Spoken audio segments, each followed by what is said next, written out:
Good morning, everybody.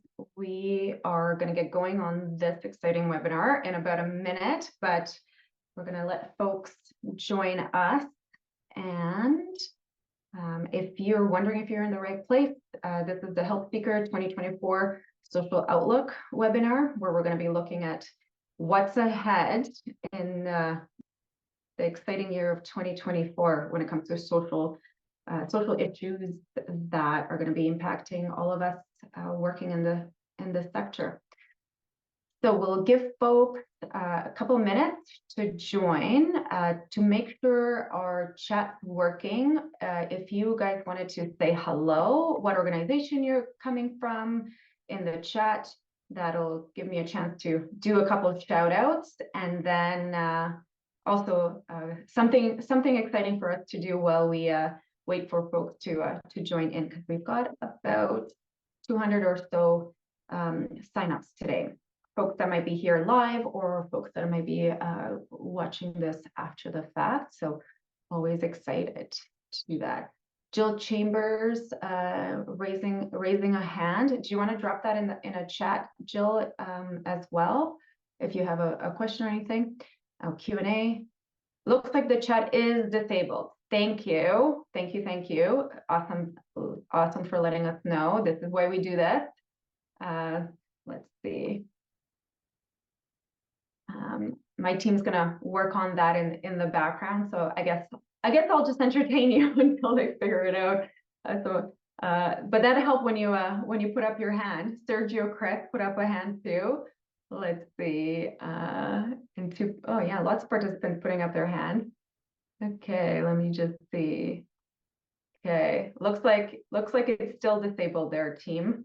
We transferred over to a new Zoom account, so that's why we might have a couple of these little issues here. But that's okay. That's why we join early, and the team's on standby to help out on that. So thanks for letting us know. And I'll hopefully it's not a big deal to fix up. See if you guys can drop anything in the chat. And Trav or Luco, let me know if you guys feel it's in order. I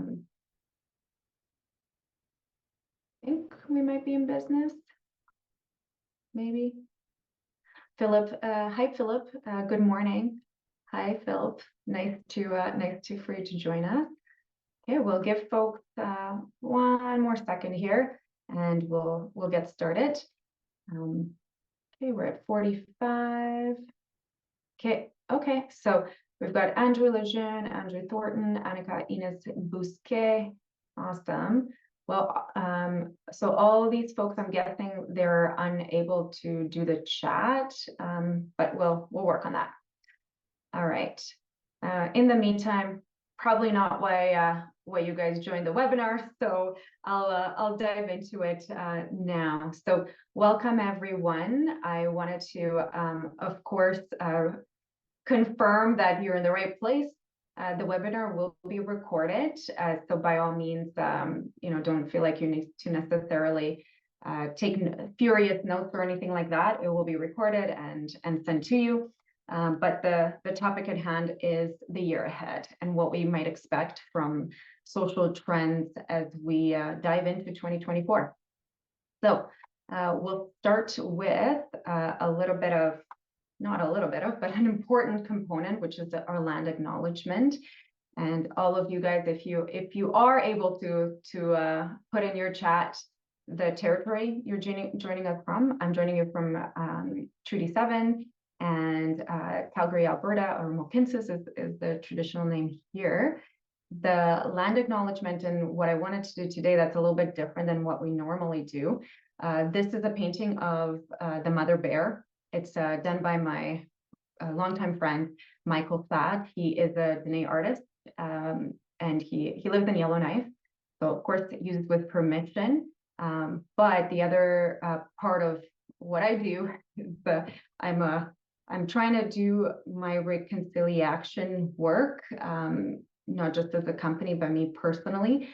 So one of the things that I'd like to do a plug-in for, if folks are interested in in this art and using it for their digital marketing or for buying the actual prints, etc. If you like this kind of art, please let me know, and I'll hook you up with Michael. He just all artists are always struggling artists, so if you're interested, let me know about that as well, and I'll bring this up later as well.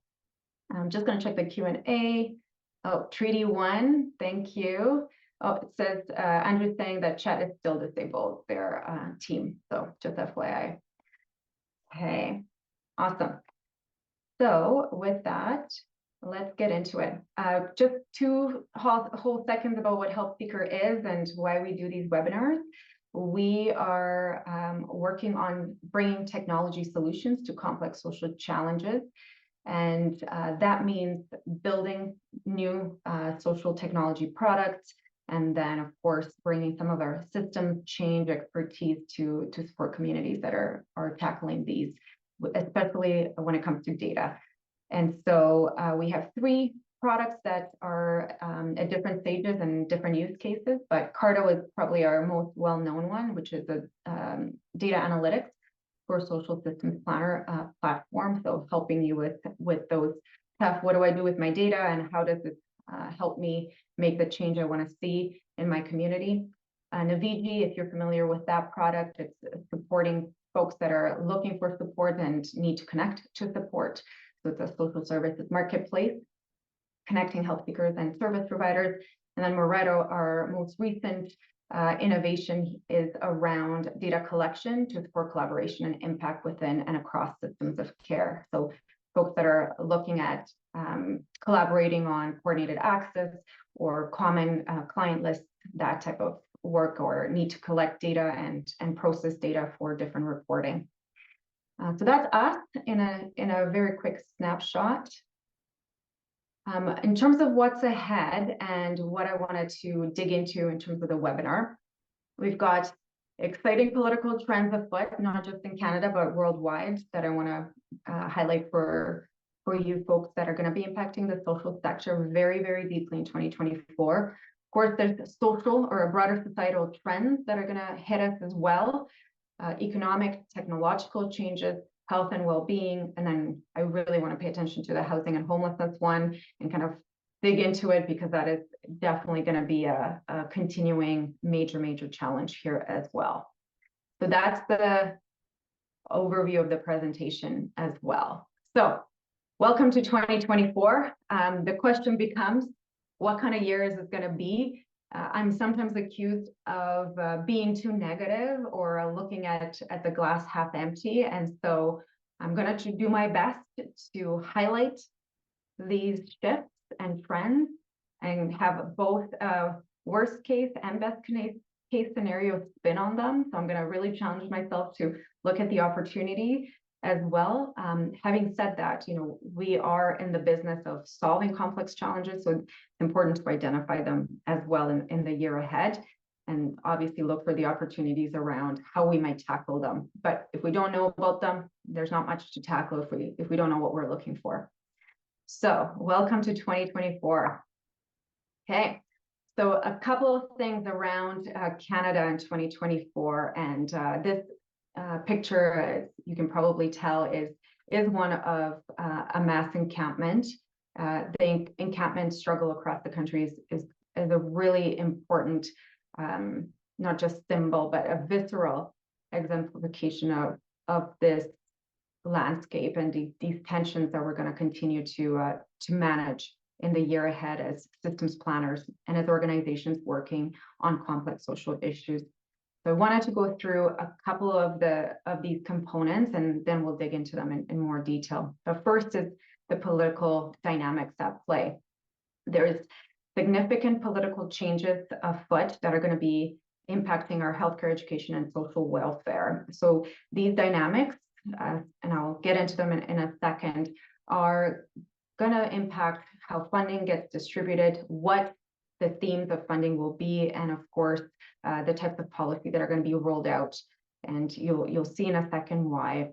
The addiction and opioid crisis, that issue has been around, and unfortunately, because of some of the innovations we'll talk about in the technology side, those addictions and opioid crises are changing in terms of dynamics, the way that technology is now being used to do trafficking and to innovate new drugs, right? So there's good and bad in technology innovation. Unfortunately, when it comes to some of these challenges, there's new innovations when it comes to synthetic drugs that are going to continue to increase the complexity of this challenge in very novel ways. And we'll get into that as well.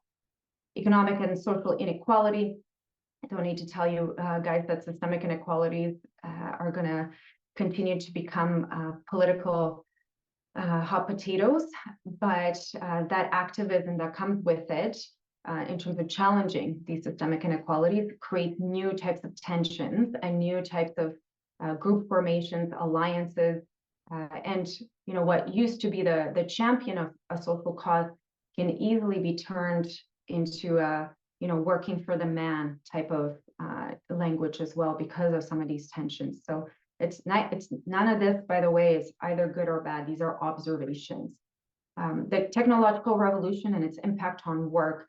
So maybe not as much in the social sector yet, but we're certainly seeing it in most industries to various degrees, that AI innovation is disrupting not just manual work, but also knowledge work. And when that happens, it necessitates that employers think differently. So thinking about your own skill set on your team, upgrading, upskilling, right? How do we get our teams to use some of these tools, to not be scared of some of these tools? At the same time, we're dealing with populations that are being displaced, actively displaced by these revolutions. So folks that are not going to bother upskilling. They're just going to replace you with a robot. And that's just how they're going to do business. And those are not things we can control as the social sector. But just like in every other industrial revolution, we're going to be the ones picking up the impacts of that. So what's happening over there to be aware of? Healthcare evolutions, we're going to get into this as well on what's been happening around healthcare technologies and treatments, how they're redefining patient care. They're also continuously commodifying access to health as well. And as our systems are at the brink of collapse constantly, it's making the adoption of these AI decision systems or cheaper options or buy your own healthcare type of options increasingly attractive to governments as well. So some of the chipping away at the social safety net because of these disruptions and the inability of the system to keep up, it's actually opening the door to some of those tensions.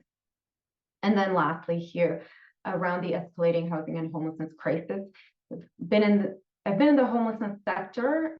Personally, that's where I come from. I've been in this sector my entire career, and I've never seen it in as deep a crisis as it is now. And so the speed at which we're implementing solutions, the types of solutions we're coming up with, we need to be disrupting ourselves and take a good hard look at ways that we can go faster when it comes to this challenge, because what we're doing right now is not working. And not working, not because it's not the right thing to do, it's that the scale of the challenge is too much for the ability to respond currently. So that I'm going to get into as well. So let's begin with the fodder at hand.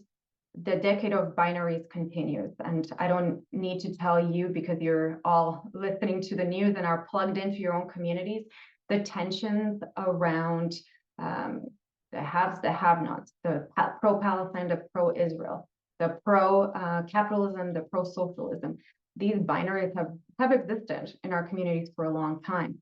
What's happened since COVID, however, that disruption that COVID caused in our societies, and it's not new, right? It happens in history over and over again. We can go back into the Middle Ages when some of the great closures of the feudal system occurred. These large social transformations caused these binary divisions to emerge.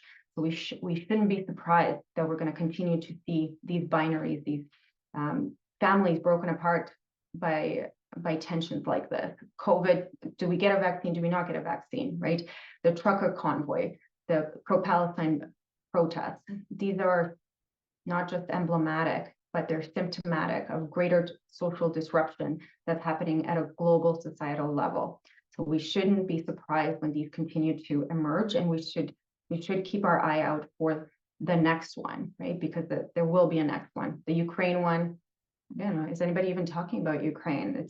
We're on to the next binary. And so that tension it causes mass anxiety, it causes a sense of unease, it causes social division as well, and it's going to express itself politically.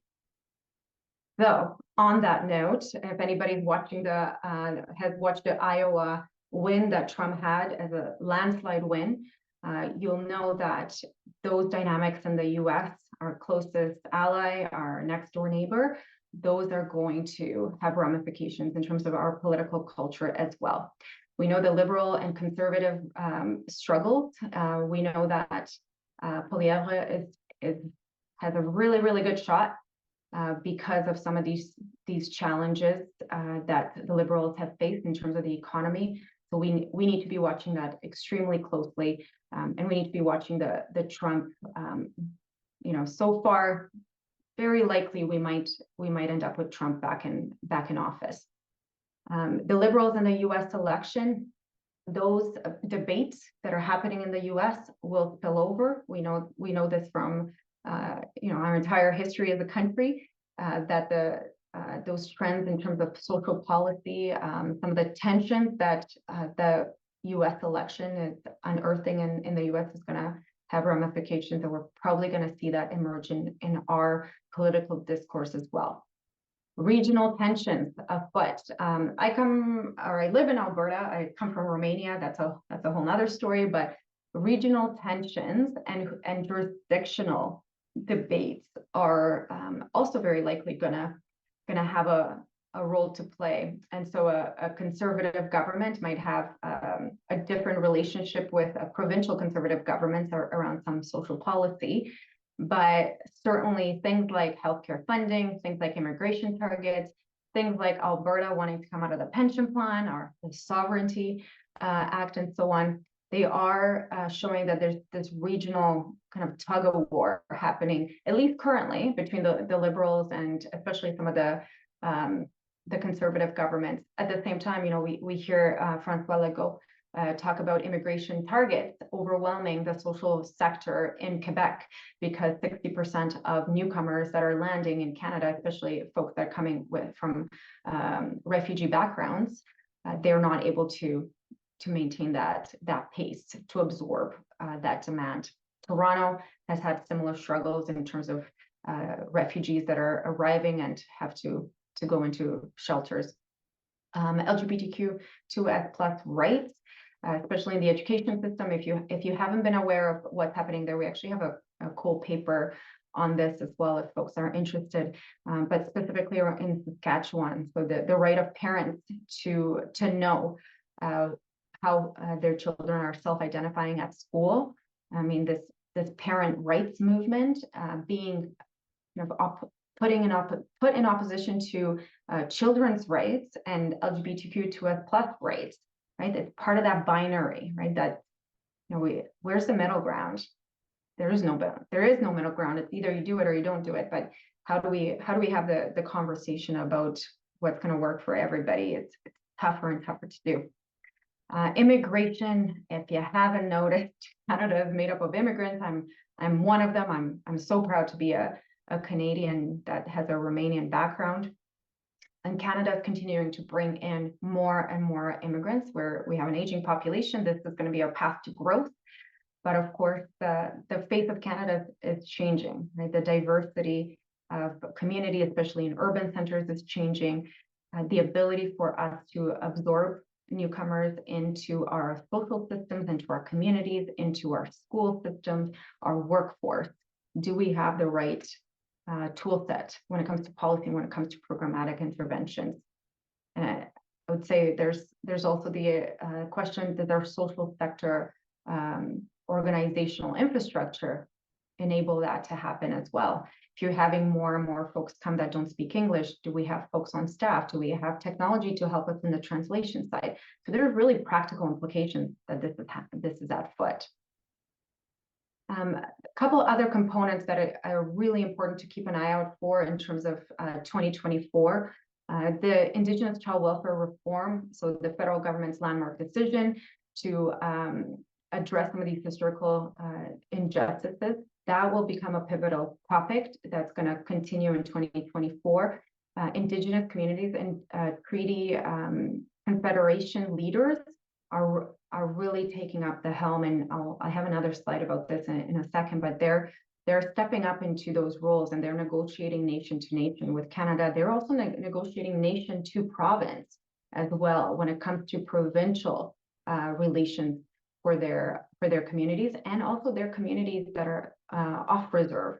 So we're going to start to see things like Enoch First Nation coming and delivering services to Indigenous folk, indigenized service delivery by Indigenous for Indigenous off reserve, which is new in some ways, not new, like never been done before, clearly, but having that as a trend and watching that pop up in different regions has been interesting and connected to this mobilization around reconciliation. It's reconciliation, right? So it's a good thing, but it's going to create different types of dynamics in the cities as well. Climate policy battles, and I purposely put this burning hill on here because the climate policy battles will continue to rage, and in about June, July, we're going to see them pick up again. Last year was a pretty interesting year when it came to that. That environment became a political struggle as well, and again, very binary on this, but expect to have social implications of it, not just the emergency management, where are we going to put folks and how are we going to respond, but do you have a climate social response plan? Do you have a technology that can enable you to mobilize your fire department and your emergency shelter system when we have to evacuate populate, like Yellowknife, right, as a really good example? Where are folks going to be taken that are vulnerable during those times? Are seniors going to be okay? Social spending debates and fiscal criticisms we already see it. I always love to quote the We Charity scandal, but there's been so many scandals that unfortunately get brought up in these political debates. And because we're heading into this election mode, people are going to start digging up dirt, right? So I would say definitely have all your stuff in order when it comes to your procurement and ensuring that you've got your data in place to prove your impact. You don't know when the shoe is going to drop with some of this stuff. Media is constantly digging for these types of stories.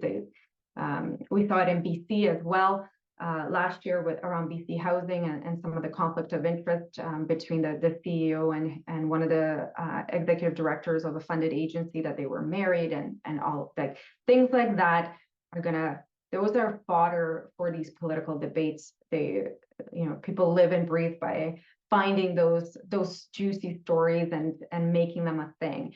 So that's not going to reflect well on the social sector, of course. So the best thing we can do is just make sure we run tight ships.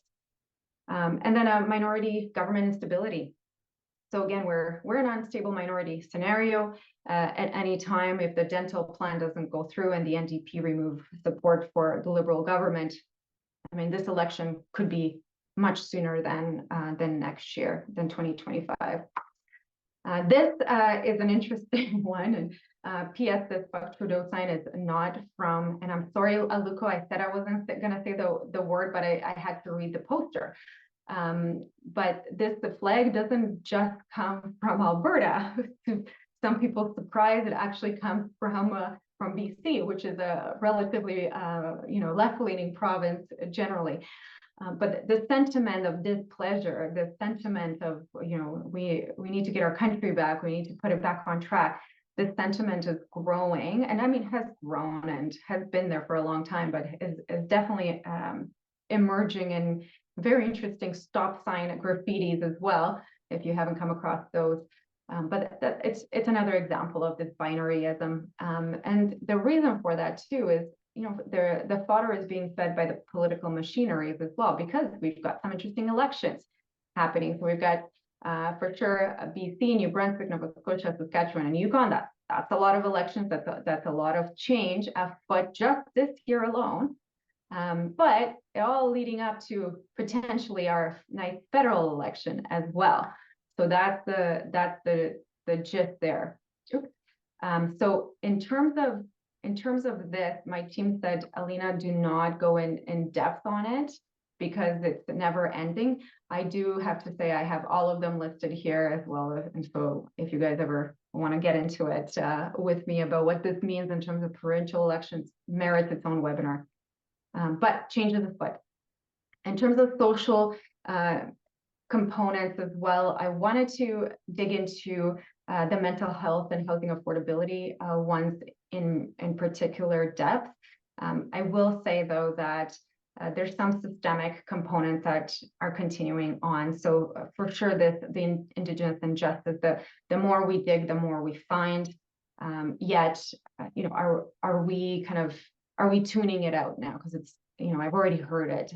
Another mass grave. Like, are people starting to tune it out? And so I think that's going to be a challenge to continue to tell the story and continue to push for these systems changes while still keeping the public with us, right? Because this is a political struggle at the end of the day. So how do we make these things continue to have priority as elections emerge? How do we make sure that these are top of mind?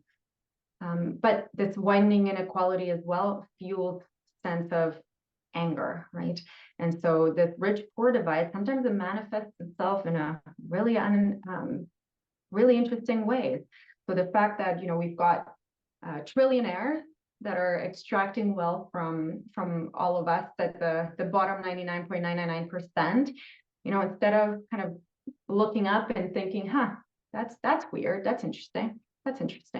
My friend and I did an interesting experiment looking at the taxation differences between Sweden, Finland, and Canada, and this again merits its own webinar. But let's just say that it makes sense why our inequality is what it is. It's our ability to draw in the right levels of income to fund our social system in efficient, right, technology-driven, smart ways. I'm not saying we can't do better. Clearly, we're help seeker. We are all about that. But that rich and poor divide and our social safety net that's able to sustain and manage those tensions is really, really tested right now. And so not sometimes, but oftentimes that becomes this divide and risks this public resentment. So sometimes that public resentment is, blame the other, right? Blame the immigrants. The immigrants are taking, or the foreign students are taking the housing away from us, right? Instead of saying, hey, what's happening in our housing system that, we've got entire buildings empty, yet we've got encampments next to them, right? So it's asking the right questions, but it's not necessarily how public opinion goes or how some of these discourses play out in reality. So shifting dynamics when it comes to this. This is, real-time stuff. This happened yesterday. And I'm giving you an interesting case study here because it's showing us that even something we feel as Canada we're pretty aligned on. We're gonna focus on reconciliation no matter what side of the debate you're on. We are in terms of liberal, conservative, NDP, in terms of politics. We all agree Canada needs to do better. And Canada has a long ways to go when it comes to true reconciliation. Yet how this plays out on the day-to-day is really telling. So this is an example in reaction to the encampment crisis in Edmonton. You have the mayor of Edmonton, and that's Sohi, and then you have Jason Nixon, who is the Minister of Social Services. Jason Nixon comes from the social sector. He used to run an emergency shelter. So same thing, has a long history of being a progressive politician. So they're good meaning people, but they're at odds right now. One of them declared a state of emergency in Edmonton. The other one said, we got this. We have an entire provincial mechanism that's been mobilized, and interestingly, and this is where it's interesting, we have the First Nations, the true First Nations representatives with us. And so this was the announcement yesterday in Edmonton around a new initiative to decamp Edmonton through a navigation and support center. So it's interesting how Indigenous leadership is stepping into these places of power is my point here. And Chief Thomas, Grand Chief Thomas of Treaty 6 Confederacy said, "This is the first time I'm in this room. We've been invited in this room." Now, how this plays out in the nation's leadership and their own politics and kind of approaches to this issue is really of note. But having Enoch Nation, like I said, operate off reserve and homelessness response funded by the provincial government, that's different. That's novel in many ways. Not to say it has never been done before. I'm definitely not saying that. I'm saying this in this context, paying attention to these things. On the social side, the demographic shift, the discrimination around minority rights, the public health and safety aspect when it comes to gaps in basic physical and economic security, all of that come together as well. And I wanted to discuss this when it comes to how this plays out in something near and dear to our work, which is, believe it or not, that like, why is she going here? I'm gonna go there. Guns and gangs. So I wanted to talk about this in the context of guns and gangs, because what's also happening in the midst of this demographic shift around aging is, that's in the background. We do have a young population that has grown up on social media, that is growing up with internet and access to these new generative AI technology. So yes, while we're managing our system that's continuously challenged by an aging population and more demands coming from complex needs, folks aging, people with complex needs that are themselves aging. So our folks that are experiencing houselessness, that have had long and hard lives, tough on their bodies, are also aging. So how are we going to care for them is a constant challenge. At the same time, we have a very diverse population of young people that are growing up, that have grown up through COVID, that are growing up online, that are growing up with access to these new technologies as well. And so what you're looking at here is a 3D printed gun. Apparently it's made in Italy. I'm not sure if that matters, if that's just the design. But this is the stuff that is now being confiscated, and that's making its rounds through schools, through police departments, and it's causing significant concern. The reason this is of note is anybody can go online and print it, and anybody can have a 3D printer. And what's exciting about technology is also scary about technology. So we now see school attacks in Canada. We had one this year so far. Not saying that was not a 3D printed gun, but these tensions that we used to think, that'll never happen in Canada, that's a US thing. I would challenge us to say that it might actually be happening in Canada. And as these social tensions continue to happen, we saw the swarm attacks in Toronto last year as well. How are our school systems able to handle some of this stuff? What kind of programming are we putting in place around gang recruitment? What kind of partnerships do schools need to have around some of these challenges? Those components are shifting as well. And it's families become increasingly stressed from an economic perspective, experiencing discrimination. That makes this thing more and more attractive, right? And that's kind of why put this image on, because recruitment into these networks is a key feature of a gig economy. So gang life is being gigified, whereby young people are, not just young people, but folks that are, want that lifestyle, a glorified lifestyle, are able to participate in it. in social media platform, in private networks. So imagine a LinkedIn, or imagine an Instagram strictly for gig activity. Not hard to spin up. I could make you one tomorrow. It's not hard to do. So the technology is there now to enable this stuff to happen much quicker. So all in the backdrop of our systems being overwhelmed by an aging, like I said, an aging population that's demanding our resources and attention rightfully. Okay. So economic situation, you can't have social without the economic. You can't understand what's going to happen in terms of social trends if you're not paying attention to the global economy as well. So as you can see there, OECD, and there's different predictions and all that. I'm giving you guys to that the GDP is going to be growing at 2.6%, which is a moderately positive growth outlook. It's not bad. It's not decline. But the International Monetary Fund predicts strong growth for Canada and highest GDP growth in G7. So good economy, jobs, cool. Now, are those jobs equitable? Are those jobs paid well enough for us to be able to afford? And sorry, the bananas say 20. I'm not saying they're $20. I'm just saying show price increases. We've all felt that. I think bananas are the only fruit that I can like legitimately buy right now and not feel bad about.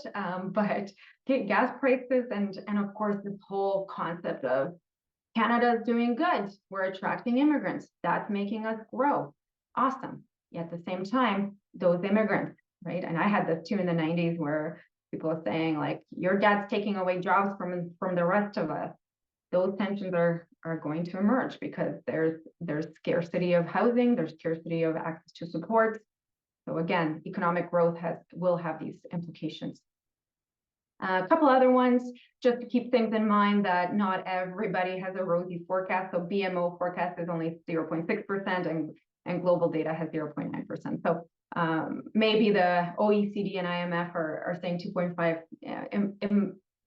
I'm saying it's not all kind of set in stone and folks have mixed messages.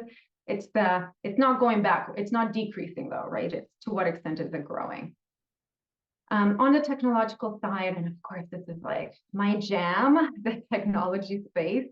But I referenced it a little bit, and here's your image of ChatGPT, and you can't see it, but it's a neural network on top. But it's our hive brain, our collective knowledge that they apparently ripped off the New York Times along with Wikipedia and other sources of knowledge. But generative AI and ChatGPT just being one tiny one, like there's hundreds of these now that you can just help yourself to off of marketplaces where you can choose your AI model.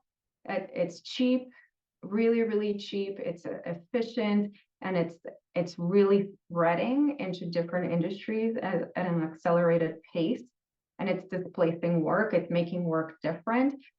So our employers going to skill up their staff? Are employers going to embrace these tech? Or are they going to say, maybe I don't need that department anymore? That's going to be an interesting one to watch. I said this in my commitment to my team is, I'm never going to say no to a new technology.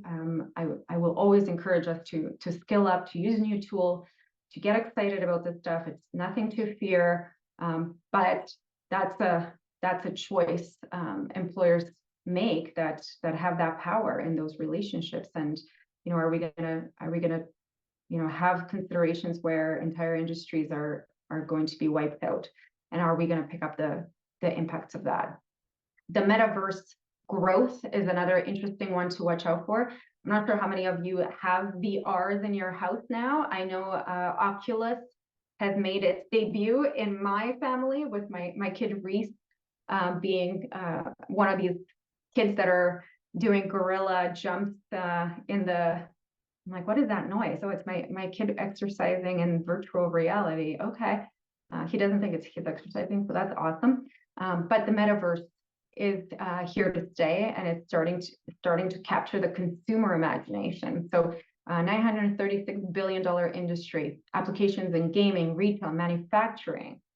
starting to see buildings in front of you, starting to see data in ways that you can actually visualize on your conference table. So those types of experiences are going to change how we look at the world, literally, and how we live. Maybe not us that are like in our kind of Gen X and older, but certainly our younger colleagues and our kids definitely are all over that. AI policies, we know Canada actually, believe it or not, is one of at the forefront in AI regulation. The question becomes, how do we ethically govern this amazing explosion of generative AI? We ain't putting it back in the box. It's can we kind of guardrail some aspects of a box? Probably going to be more like an amorphous amoeba, but Canada is considering how do we regulate companies that are going to put these systems in place that are being used for decision making. And the AI is constantly crawling the web and scraping our information. It's now I wouldn't be surprised if somebody's going to be like, hey, Alina, I didn't know you were protesting in Yemen for food prices. Be like, yeah, I could probably make that video right now. So what is true, right? And of course, consider that with the binaries and the divisions, right? What's truth now? Very, very critical. All of this comes together. And then, of course, the AI cybersecurity. So AI-powered cybersecurity being projected to grow significantly. So while we're excited about AI and scared about AI in these contexts, there's also really interesting use cases where AI can help us keep our data safer, detect threats in a smarter way, filter out spam, because I'm not personalizing it, but the ability to find patterns is what AI is really, really good at. So, here's our matrix. The green technology world is going to continue to capture imaginations. Data collection innovations are going to constantly be coming through. It's an exciting time for tech in some ways. It's a scary time from some perspectives, but in other ways, it's a really exciting time. Quantum computing, genomics, the application of AI to medical devices and biomedical innovation, data analytics. So I mentioned augmented analytics, so visualizing the chart on your table versus just looking at it in 2D, super interesting. Data governance being enabled in novel ways, and immersive technology. So actually, not just a data story, but telling the story through VR experiences, virtual reality experiences. Yeah, I think this is a factory that no longer has any humans in it, and it's packing up our food. It's part of our food supply, and this is your headset concept, just to tell you guys what this stuff looks like now in real time. Health and well-being, and I'm just checking on my time here. I'm doing okay. Healthcare AI and predictive analytics around personalized medicine. So probably not going to be in your day-to-day experience at the doctor, but things to know that the sector is working on is incorporating some of these AI models to create patient or client journeys that are very personalized. So back in the day, we used to say like, okay, case manager, the client comes in, we do an assessment on them. Okay, now we know that. Now we're gonna triage them to this. We're gonna make a referral, and then something else happens. We kind of lose track. With these new technology strides, we can actually say, okay, based on this client profile, this is the ideal journey for them. They get to kind of pick their journey as well. They get to watch the journey unfold on their device. And then they go through the journey, they give constant feedback, and the journey kind of morphs with them for the optimal health outcomes. That's obviously ideal case, but I'm saying the technology is now out there to enable that kind of workflow to happen and to actually manage multiple workflows at the same time. Now, is that tech in your hands? No, because it's still really expensive.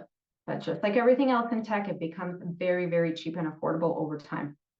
Psychedelic therapies, and if you don't have a mushroom shop in your hood, you probably will, or you probably haven't, just didn't know what that was.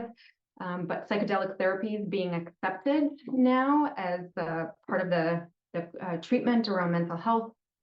Dental care accessibility, probably have seen debates around dental care in Canada for a universal dental plan being rolled out. So that type of initiative around dental care will, hopefully be a really exciting thing for vulnerable populations. And as a person that has like the worst teeth that anybody has probably ever encountered, again, really, really critical for well-being of populations that are in our care.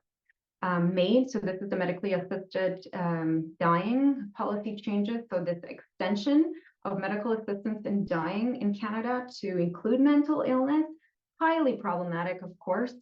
But again, another one that's going to continue to be at play. The other pieces to keep an eye out for in 2024 is the federal provincial health agreements, that those are in negotiation in some provinces, and deals between provinces and the federal government are probably going to hit your desk at some point, because at the end of the day, we're all going to be impacted by some of these changes around healthcare. Private healthcare expansion, more and more private care shops opening up. We just hosted one of our Travis's uncles that got a knee replacement for $30,000. So the pay to play in some provinces is creating our own micro economy of medical tourism within Canada as well. And so as hospital staffing shortages, as wait lists continue to skyrocket because of overwhelming demand on the healthcare system, is that going to continue to demand these options to emerge? So one piece I do want to emphasize here too around medical innovation, and this is just to show you this piece in more detail. The important thing here is that the technology innovation, it can be good, it can be evil as well. And fentanyl is a really nice example, but it has not nice, that's a bad word for it, but it's an apt example. We have these innovations emerge around research synthetics or drugs or chemicals, I should say, that are precursors to what then becomes sold as a street drug. And those are able to be bought online. So I can go online, and we've done a Cardo signal session specifically on psychoactive, novel psychoactive substances. But essentially what happens is companies, multinational corporations that don't live in Canada, they actually, like, I'm not pointing fingers, but I will say that they primarily come from China, the Indian subcontinent, and unfortunately my home turf, East Europe. They do produce these chemicals, and they're sold not on the dark web. Yeah, they're sold on the dark web, but they're sold on the normal web as research chemicals. But what they are is they're unregulated forms of chemicals that you can use to make meth, to make fentanyl. But don't let your imagination stop you. And I'm totally being sarcastic here. There's new drugs being invented all the time where our drug testing systems aren't even picking it up, right? So xylazine was one that we raised a flag about last summer. That's just like tip of the iceberg. You should see the acronyms popping out that are, we don't even know how to classify this stuff. People are inventing them. They're cooking them up in Canada. They're shipping them into the US, because now Canada has this ready supply out of these other countries. We package them. We make them look like candy so that kids buy them, right? That's how messed up this stuff is. So again, it's raising some panic, hopefully, because this is happening right now. So if xylazine, I believe New Brunswick schools said that it was the #1 drug that they were finding students use. Xylazine, the veterinary drug that makes your skin fall off. So there's that. And of course, the pressure on our healthcare workers, our front line, the types of pickups, the types of hazardous risk exposure when this is what's on the streets.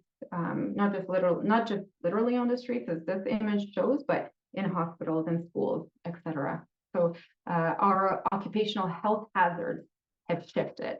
Unionization of frontline staff in shelters, in different demands.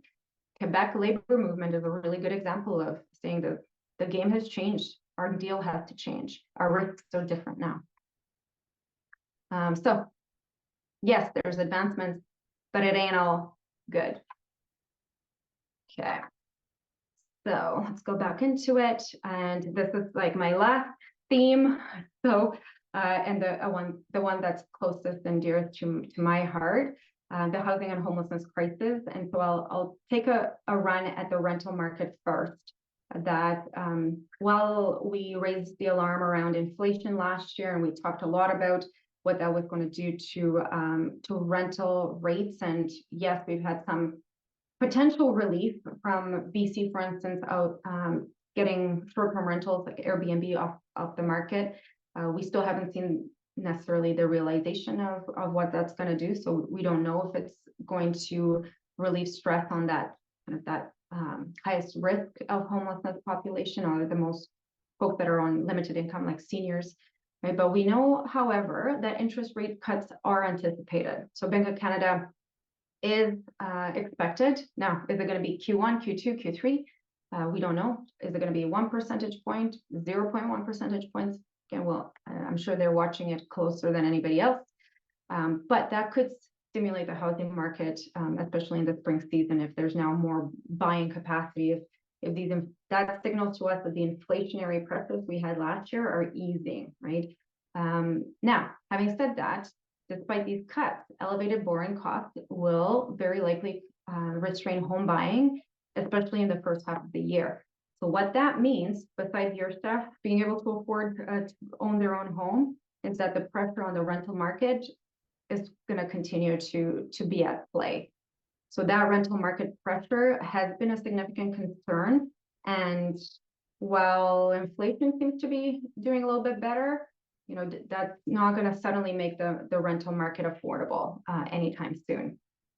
So that affordability challenge and the need to respond in novel ways is going to need to be even more or prioritized even more so. So I did want to put in a plug here for a company. I really, really love what they're doing. I haven't bought this thing, but if my kid doesn't want to move out, I'm 100% putting this in my backyard. But a plug for densification in tiny homes. And we see that with the CMHC HAF fund, right? The Housing Affordability Fund, where lots of municipalities said, you know what? I will look at some of these options. I will allow tiny homes. I will create tiny home communities. There's one First Nation community and that we've been working with that we're looking at actually putting up an entire community of tiny homes on reserve, and using materials that are on reserve, getting their folks trained up in trades to put up these homes. And then Cabin is a really cool company, a startup company in Canada, Canadian, I love that creates these off the grid entire communities. So you can put them in your backyard. You can also put them on reserve in the northern BC and have them stood up in a couple months instead of years. And of course, the cool part is that it's all environmentally friendly, and it's not necessarily tiny homes. Some of these are like 1,000 square feet. So really cool, multi-generational design, right? So that the mom, the kid, the grandma can live together. You can put them together. Cool stuff, right? Innovation is the point here. So how do we embrace that? And this is an interior of one of these tiny homes. Like it's a home. Okay. Housing and homelessness, the rates, I think you guys have seen our forecasts around homelessness and the growth to 2030. If you haven't seen that paper, it is just on the Health Seeker website under reports, where we did some projections in terms of Canada and where we see homelessness rates to currently be and where they're growing. The affordable housing shortage being a continuation in relation to pandemic after effects. So because of this economic instability and housing instability post-COVID, the housing shortage has only become even more stressed. But the mental health and addiction system, so the ability to tailor support to these new types of addictions, the new types of drugs that people are being exposed to, sometimes unknowingly, right? So it's not like anybody's going out there asking for novel psychoactive substances that they don't know what they are and how they've been cooked and what their implications are for their bodies.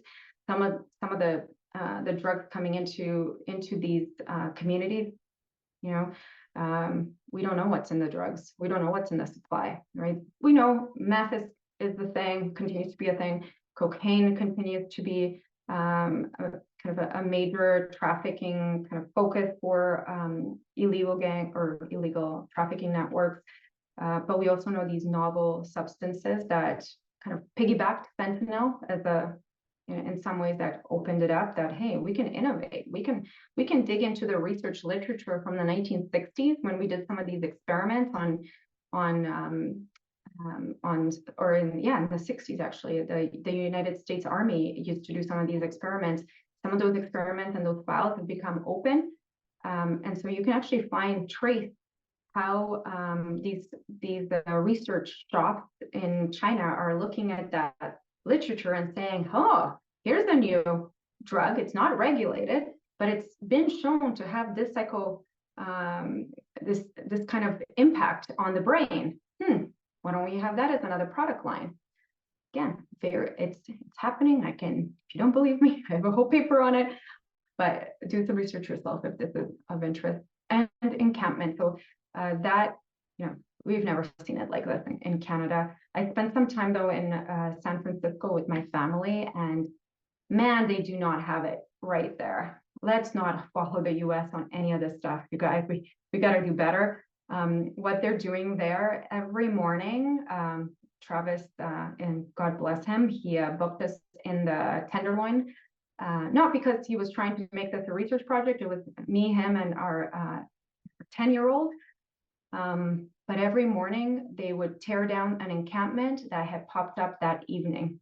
And so every morning the bulldozer would come in and the street sweepers would come in, and every day they started it over again. So that tells me Silicon Valley, the center of innovation, they don't got it. Let's not follow that model. We got to build something in Canada that's going to teach the world, not the other way, not wait for somebody else to solve this for us. Nobody's coming. So with that being said, I got like 4 minutes for Q&A, so I'm going to take a look at that as well. Okay, so one anonymous attendee asking, what about increasing use of tech, big data by non-government actors or foreign actors, Cambridge Analytica, Russian troll farms, to disseminate misinformation? Seems there's so much interference, bots, troll farms in online spaces, which people increasingly rely on for knowledge information, furthering binary divides and political stability. Honestly, anonymous attendee, I wish you put your name there, because that is bang on. It's exactly right. And because you don't need Cambridge Analytica now, right? You can make one of these yourself. So absolutely happening. I mean, we see the Chinese interference in our politics. We see some of these foreign shops setting up shop and feeding us this stuff. I mean, there's some theories, and it's hard not to pay attention when you kind of follow the money. But there is some theories that some of these drugs that are making it into Canada, the source countries being who they are, that's on purpose as well. Now, again, let's do our evidence, and that's beyond my pay grade and spy abilities, but it doesn't take much to put that story together either. Will you send us a presentation? Of course, we will. And you guys feel free to rip this off. Like, that's what it's for. This is my reminder that I have 2 minutes. Do I have information available on my website with sources? Yeah, those reports I mentioned, they're fully sourced. We're absolutely, and you'll find some stuff that I probably glossed over too quickly as well. Saw two acronyms that are unfamiliar. So IoT. So this is going to be the Internet of Things. So anything that is going to have. Oh, Travis is saying chat's not working for the webinar. So if anybody else has other questions, put them in the Q&A. Yeah, virtual reality, that extra reality, right? That extra reality beyond our kind of immediate physical space. And Internet of Things refers to like your fridge being smart, or your device turning on your house. Now your house is sending information out as well. So I think we're good, guys. Thank you guys so much. I'm so sorry about that, that we couldn't do the Q&A. I do have one announcement. Our next webinar, Empowering Youth and Kids, a Data-Driven Approach. So that's going to be February 28th. Don't worry, we will spam you about it if you're on our list. But please do sign up now. This is going to be an interesting one, and I'll tell you why. So if you're, obviously, if you're working with kids and youth, if you're in the school system, superintendent, principal, director, that kind of folks that are in the child intervention system, policymakers, NGOs, nonprofit organizations in the delivery world, even healthcare professionals, so primary care networks, etc., getting into some of the learnings that are specific to youth, and some of the new data insights that shape support systems for youth and children in a new way. So we'll show you some of those insights and share some of these new techniques around visualization, data analysis and collection, some examples from our travels around the country. And so that's the key there. And it's not going to be just Alina chatting at you. We'll actually have people from the sector presenting their work. Lastly, and nice little last plug, the mother bear started us off in the land acknowledgement. These are the cubs. So this is actually a set by Michael. And again, if anybody's interested in buying Indigenous art, please call me and I'll hook you up with Michael. You can see how beautiful they look on websites. And anyway, I